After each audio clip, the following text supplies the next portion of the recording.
Hello everyone. तो आज की वीडियो हम डिस्कस करेंगे ईएसआईसी फार्मासिस्ट 2016 के क्वेश्चन पेपर को, जिसमें हम 20 क्वेश्चन डिस्कस करेंगे आज के वीडियो में। तो चलिए स्टार्ट करते हैं।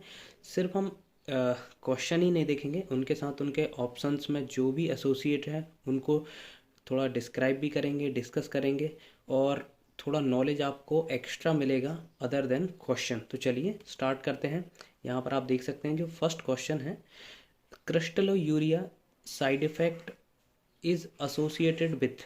क्रिस्टलोयूरिया जो एक साइड इफेक्ट होता है वो किसके साथ एसोसिएटेड है? तो यहाँ पर ऑप्शंस हैं, आप देख सकते हैं यहाँ पर क्यूनोलोन्स, एजोल्स, सल्फोनामाइड्स, टेक्सोल। तो क्यूनोलोन्स हम देखें तो ये एक एंटीबायोटिक कैटेगरी की ड्रग है, जिसमें आपने सुना होगा नेलिडिक्सिक एसिड वगैरह आता है। एजोल्स आपने सुना होगा एंटी फंगल ड्रग होती है। एंटी फंगल्स में भी आपने इट्राकोनाजोल पढ़ा होगा, पोसाकोनाजोल पढ़ा होगा और कैटेकोनाजोल वगैरह जो सब हैं जोल वाले, वो एजोल में आते हैं। सल्फोनामाइड्स आपने एक सेपरेट कैटेगरी पढ़ी होगी। टेक्सोल ये भी एंटीबायोटिक है ऑल दो, और टेक्सोल एक एंटी कैंसर ड्रग है। तो अब हम यहाँ पर देखें तो इसका सही ऑप्शन क्या होगा? इसका करेक्ट ऑप्शन है सल्फोनामाइड्स। सल्फोनामाइड्स जो कि एंटीबायोटिक कैटेगरी की ड्रग है और इनका मेजर साइड इफेक्ट है क्रिस्टलोयूरिया। तो आप इसको याद रखिएगा। अब थोड़ा सा हम देख लेते हैं क्यूनोलोन्स, एजोल्स और टेक्सोल्स के बारे में हम देख लिया। सल्फोनामाइड्स के बारे में या थोड़ा सा हम क्रिस्टलोयूरिया के बारे में देख लें। Crystalluria is the presence of crystal in the urine. It result from excessive super saturation. तो क्रिस्टलोयूरिया जब यूरिन में क्रिस्टल्स फॉर्म हो जाते हैं उसको बोलते हैं क्रिस्टलोयूरिया, और इसका रीज़न होता है सुपर सेचुरेशन, मतलब कंसंट्रेट हो जाना आपके यूरिन्स का। तो यहाँ पर आप देख सकते हैं ये माइक्रोस्कोपिक इमेज है। माइक्रोस्कोपिक इमेज में क्लियरली ये विजिबल है। यहाँ पर आप देख सकते हैं क्रिस्टल फॉर्म हो गए हैं यूरिन में।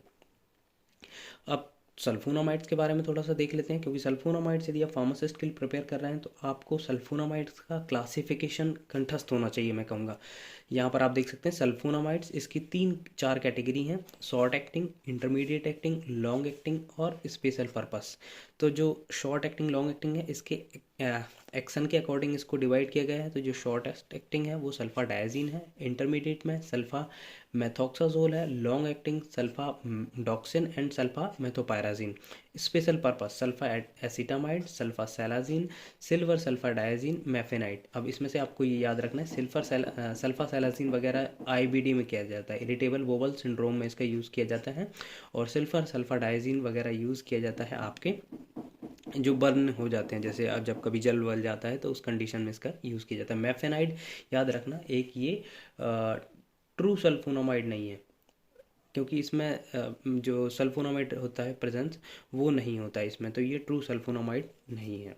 यदि ऑप्शन आता है आपके पास, ऐसा क्वेश्चन आता है कि which is not a true sulphonamides, तो मेफेनाइड आपका होगा। चलिए सेकेंड क्वेश्चन देखते हैं। आई होप कि आपको अंडरस्टैंड हुआ होगा थोड़ा बहुत, कि सबसे पहले हमने क्रिस्टलोयूरिया की बात की, क्रिस्टलोयूरिया का रीजंस की बात की, कौन कौन से ड्रग आते हैं, उनके साइड इफ़ेक्ट्स क्या होते हैं। सल्फोनामाइड्स मेजर ड्रग होती है जिसका साइड इफ़ेक्ट होता है क्रिस्टलोयूरिया। सल्फोनामाइड्स का हमने थोड़ा सा क्लासिफिकेशन देखा। नेक्स्ट क्वेश्चन की ओर चलते हैं। Second question is the drug and cosmetic act was passed in which year? तो यहाँ पर ऑप्शंस हैं 1940, 45, 47, 46। तो इसका करेक्ट आंसर है 1940। अब आप देखेंगे यहाँ पर बहुत सारे ड्रग आपको पढ़ना है जो कि फार्मास्यूटिकल ज्यूरिस्प्रूडेंस के अंडर आते हैं। जैसे कि आपको पढ़ना पड़ेगा ड्रग एंड कॉस्मेटिक हो गया, जो कि आया था 1940 में। उसके बाद आपका फार्मेसी एक्ट है एक, तो वो आया था 1948 में। अब यहाँ पर और भी हैं, जैसे कि आपका ड्रग एंड प्राइस कंट्रोल हो गया। जो मेजर है वो आपको याद रखने हैं, उसका मैं सेपरेट वीडियो बनाऊंगा, तो यहाँ पर हम उतना डिस्कस नहीं करेंगे, नहीं तो वीडियो बहुत ज़्यादा लंबा हो जाएगा। फिर थर्ड क्वेश्चन की ओर चलते हैं। यहाँ पर देख सकते हैं आप, विच of the following is a female sex hormone? तो आपने एक सेक्स हार्मोन एचएपी में पढ़ा होगा। सेक्स हार्मोन में male sex hormone, female sex hormone. तो जो फीमेल सेक्स हार्मोन के बारे में यहाँ पूछा है, ऑप्शन है स्टीवोस्टेरॉल, स्टिल बीस्टेरॉल, टेस्टोस्टेरोन, ईस्ट्रोजन, वेंजिस्टेरॉल। तो इसका करेक्ट ऑप्शन है ईस्ट्रोजन। ईस्ट्रोजन एक फीमेल सेक्स हार्मोन है। टेस्टोस्टेरोन एक आपका मेल सेक्स हार्मोन है। स्टिलवेस्टेरॉल और वेंजिस्टेरॉल, जो कि सिंथेटिक फीमेल सेक्स हार्मोन। इसका हम क्लासिफिकेशन देखें, यहाँ पर आप देख सकते हैं नेचुरल और सिंथेटिक। तो नेचुरल में कौन कौन से आते हैं? ईस्ट्रा डायोल आते हैं, ईस्ट्रोन आता है, ईस्ट्रायोल आता है। यहाँ पर आपको ईस्ट्रोजन की जगह पे ओ ईस्ट्रोजन भी देखने को मिल सकता है, तो वो भी ऑप्शन सही है। बेंजस्टेरॉल एक्चुअली पहले ये भी एक सिंथेटिक ईस्ट्रोजन है, नॉन स्टेरॉइडल सिंथेटिक ईस्ट्रोजन है, बट ये अब यूज़ नहीं होता है, डिसकंटिन्यू हो चुका है। तो ये आपको क्लासिफिकेशन भी याद रखना पड़ेगा कि इस टाइप के क्वेश्चन आ सकते हैं। आगे बढ़ते हैं फोर्थ क्वेश्चन पे। क्लोरोक्विन इज क्लोरोक्विन आपने एंटी मलेरियल ड्रग पढ़ी होगी, HCQ जो बहुत ज़्यादा, हाइड्रोक्सी क्लोरोक्विन, क्लोरोक्विन वगैरह। तो इसमें इन्होंने पूछा कि कौन सी रिंग होती है, कौन सा स्कैफोल्ड होता है। तो स्कैफोल्ड मतलब जो भी रिंग होती है, इसमें बेंजीन रिंग होती है कि क्यूनोलोन्स रिंग होती है, आपने पढ़ा होगा मेडिसिनल केमिस्ट्री में। तो कौन सी रिंग होती है? इसके ऑप्शंस हैं 4 अमाइनो क्यूनोलिन, एक्रिडीन, बाइगोनाइड्स, पायरिमिडीन। तो इसका करेक्ट ऑप्शन है 4 अमाइनो क्यूनोलिन। तो मैं आपको यहाँ पे स्ट्रक्चर बताता हूँ, ये आप देख सकते हैं, ये क्लोरोक्विन का स्ट्रक्चर है। तो जो बेंजीन के साथ ये इतने स्कैफोल्ड को क्यूनोलिन बोलते हैं, सॉरी क्यूनोलिन बोलते हैं। और इसमें नंबरिंग करें हम तो यहाँ से होगा 1 2 3 4, फोर्थ पोजीशन पे अमाइनो है, तो इसलिए ये 4 अमाइनो क्यूनोलिन से। अदर ऑप्शन भी देख लेते हैं। एक्रिडीन, एक्रिडीन आपने इसका एक ही ड्रग है टेक्रीन, जो कि यूज़ की जाती है आपको एंटीकोलिनिस्ट्रेज में, ये मिल जाएगी। बाइगोनाइड्स इसका फेमस एग्जांपल है, आपको पता हो तो प्लीज़ कमेंट करके बताइएगा। पायरिमिडीन ये भी एंटी मलेरियल ड्रग है। अब चलते हैं फिफ्थ क्वेश्चन की ओर। In the paediatric dose calculation childrens in the first 20 days of birth come under the class of. तो जिनका बर्थ से 20 डेज तक के बच्चों को हम क्या कहते हैं? तो उसको बोलते हैं नियो। इसके ऑप्शन हैं infants, childs, neonatal and just born. तो जस्ट बॉर्न तो जो बॉर्न हुआ हो उसको बोलते हैं, तो उसमें कोई डेज का मतलब नहीं है। नियोनेटल में होता है जो 28 डेज तक से बिलो होते हैं, उनको हम कंसिडर करते हैं नियोनेटल। इन्फेंट्स की बात करें हम तो जो 1 ईयर तक के चाइल्ड्स होते हैं, 1 ईयर तक के बेबी होते हैं, उनको कंसिडर करते हैं इन्फेंट्स में। और चाइल्ड्स मोर देन 3 होता है। इसके बीच में 1 to 3 ईयर के बीच में टॉडलर बोलते हैं, जो कि मतलब इसका हिंदी में मीनिंग देखे तो जो चलने की अवस्था होती है ना, मतलब जब बच्चा अपने पैरों पर खड़ा होता है, चलने की कोशिश करता है, तो वो टॉडलर एज होती है। वो 1 से लेकर 3 ईयर तक की होती है। तो आप यहाँ पे समझ गए होंगे। सबसे पहले आएगा जस्ट बोर्न, जस्ट बोर्न, फिर उसके बाद आएगा आपका नियोनेटल, थर्ड आपका आएगा इन्फेंट, फोर्थ आपका आएगा टॉडलर एंड फिफ्थ आएगा आपका चाइल्ड। फिर उसके बाद आपका टीनेजर, टीनेजर के बाद फिर एडल्ट, एडल्ट के बाद तो आपको पता है फिर एजिड में आने लगते हैं। तो इसका क्लासिफिकेशन होगा। इससे रिलेटेड यदि क्वेश्चन आता है तो आप इसको आई थिंक टिक कर पाएंगे। 6 क्वेश्चन है अ नेचुरली अकरिंग कार्मिनेटिव। अब कार्मिनेटिव क्या होते हैं वो आप ही देखते हैं हम। इसके ऑप्शंस हैं एसाफियोटिडा, अशोका, अर्जुना और अगार।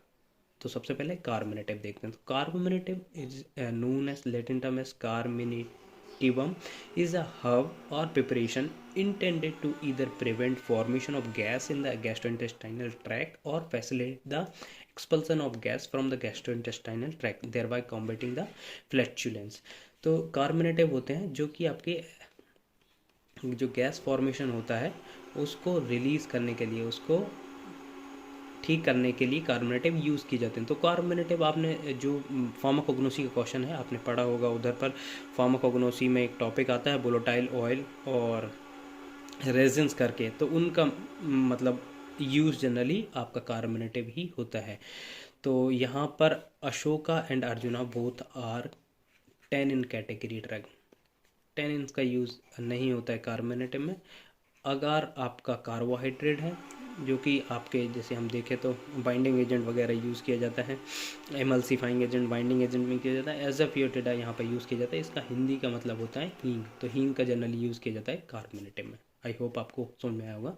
7th क्वेश्चन देखते हैं, the meaning of Latin term R X. तो यहाँ पर ये आर एक्स आपका पार्ट है डिस्पेंसिंग का, वहाँ पर आप जो प्रिस्क्रिप्शन लिखते हैं तो सबसे पहले आर एक्स ही लिखा जाता है, सुपरस्क्रिप्शन में आर एक्स लिखा जाता है। आर एक्स का मीनिंग यहाँ पे पहुँचा हुआ है, जिसके ऑप्शंस हैं to take, when necessary, send and write. तो इसका करेक्ट ऑप्शन है टू टेक। व्हेन नेसेसरी जो होता है उसका लैटिन होता है SOS, एंड सेंड का होता है मिट्टे, एंड राइट का होता है सिग्ना।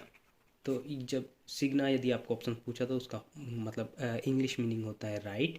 मिट्टे का राइट मीनिंग होता है, इंग्लिश मीनिंग होता है send. When necessary means SOS, आपको पता है। टू टेक RX होता है। और भी आपको लैटिन टर्म्स याद रखने, क्योंकि जो आपको मैं बताऊँ मिट्टे, ये CGHS हैदराबाद में पूछा जा चुका है।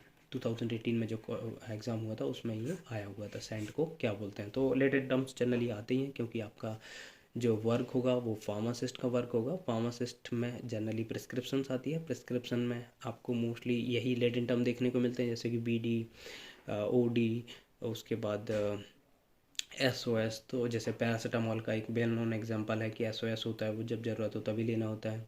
तो BD मतलब 2 टाइम लेना होता है। तो ऐसे टर्मिनोलॉजी होती है जो कि आपको याद रखना है। Next, the DOP drug price order was exercised by central government. तो ये कब से एक्सरसाइज किया जा रहा है, तो ये है 1995 से एक्सरसाइज किया जा रहा है। इसमें ये फार्मास्यूटिकल जूरिस्प्रूडेंस का क्वेश्चन है, यहाँ पे बहुत सारे ईयर्स के साथ आपको याद रखना है जो एक्ट कब कब आए थे, तो वो सब आपको याद रखना है। 1985 में देखें हम तो आया था drug and narcotic and psychotropic substance act.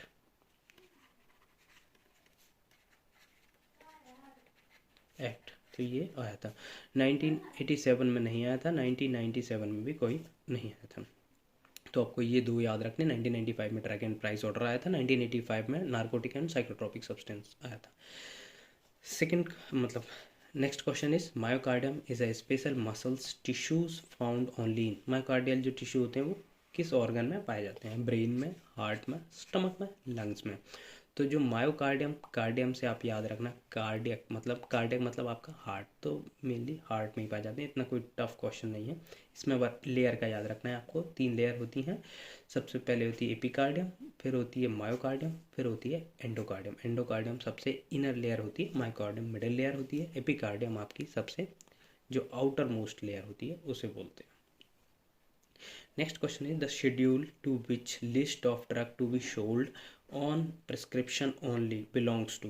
तो जो प्रिस्क्रिप्शन ओनली ड्रग होते हैं वो किस शेड्यूल के अंतर्गत आते हैं, तो यहाँ पर ऑप्शन है L, H, X, M।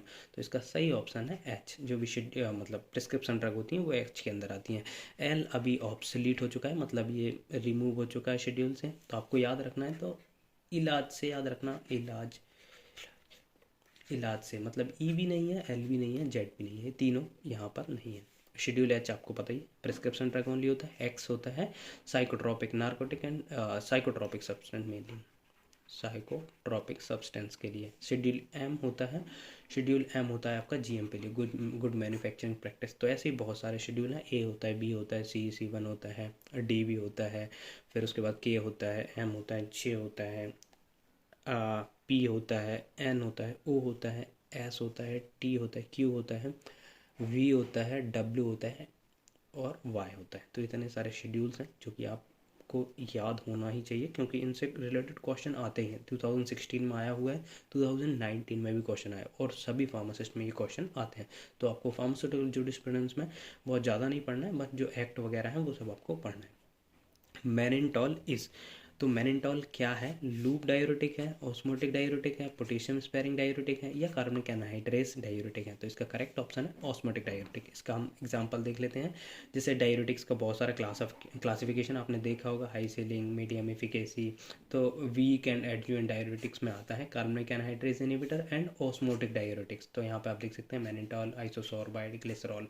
तो ये इस कैटेगरी का है, ये आपको याद रखना है। Next question is the formulation used for dental hygiene.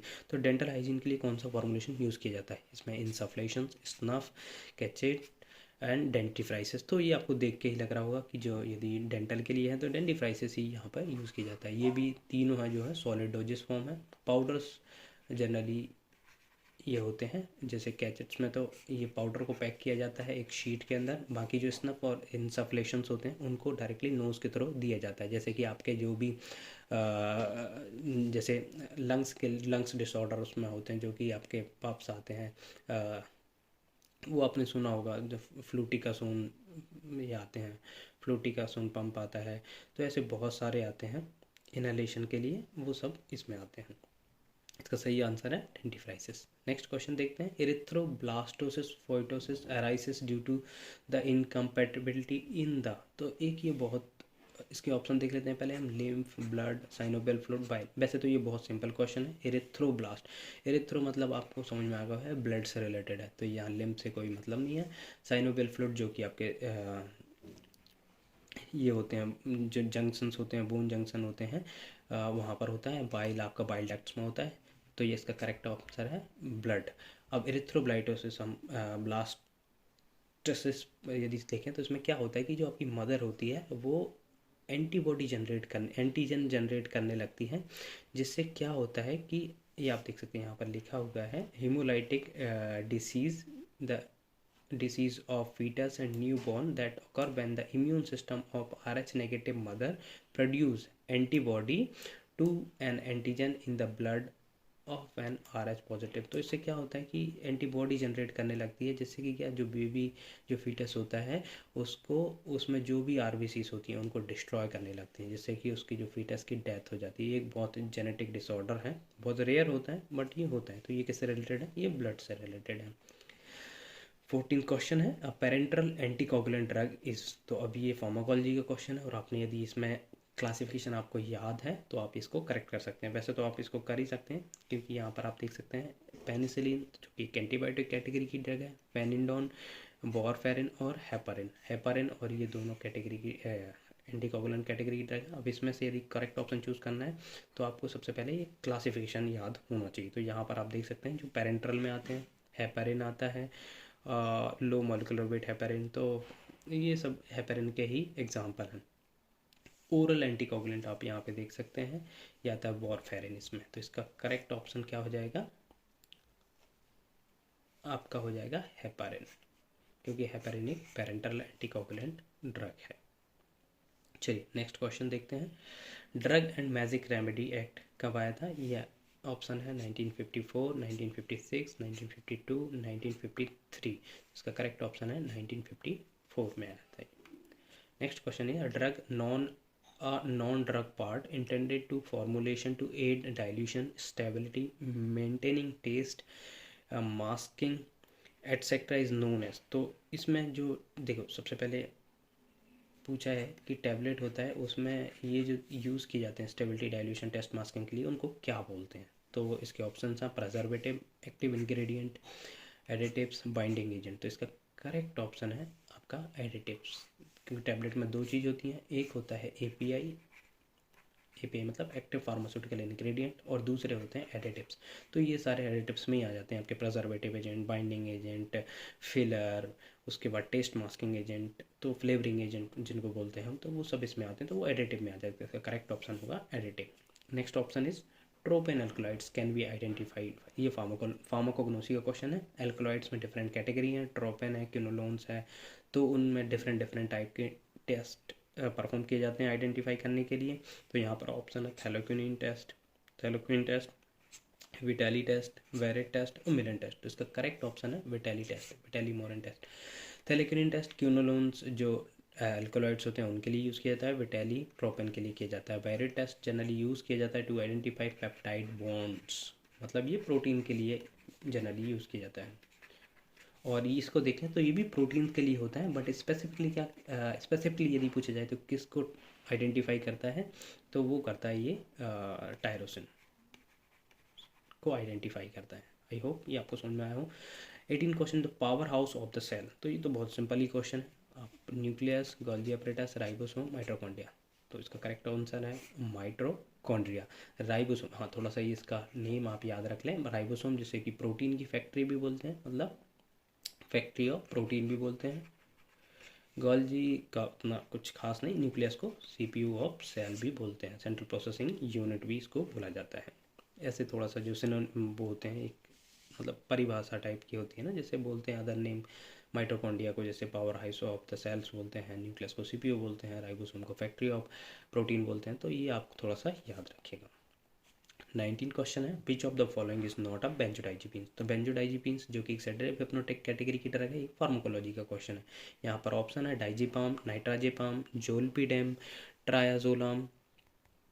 तो ये यहाँ पर ऑप्शन है, तो इसमें करेक्ट ऑप्शन क्या होगा, इसके लिए सबसे पहले हम देख लेते हैं यहाँ पर इसका क्लासिफिकेशन। तो ये आप देख सकते हैं बेंजोडाइजिपिन, सेडेटिव हिप्नोटिक के बहुत सारे हैं, बेंजोडाइजिपिन, नॉन बेंजोडाइजिपिन। तो जो बेंजोडाइजिपिन में hypnotic, anti anxiety, anti convulsion category की है, जिसमें सब जो भी डाइजिपाम, बेंजोडाइजिपिन से आप याद रख लें, पाम जो आएंगे, डाइजिपाम, नाइट्राजिपाम, अल्प्राजोलाम, ट्रायाजोलाम, तो ये सब आते हैं। नॉन बेंजोडाइजिपिन यहाँ पे पूछा गया है जोलिफ्लॉन, तो जो भी जेड कैटेगरी के हैं, जोलिफ्लॉन, जोल्पिडम, जेल्पिलॉन, तो जो भी जेड कैटेगरी की तरह है वो नॉन डाइजिपिन। इसका ऑप्शन करेक्ट होगा जोल्पिडेम।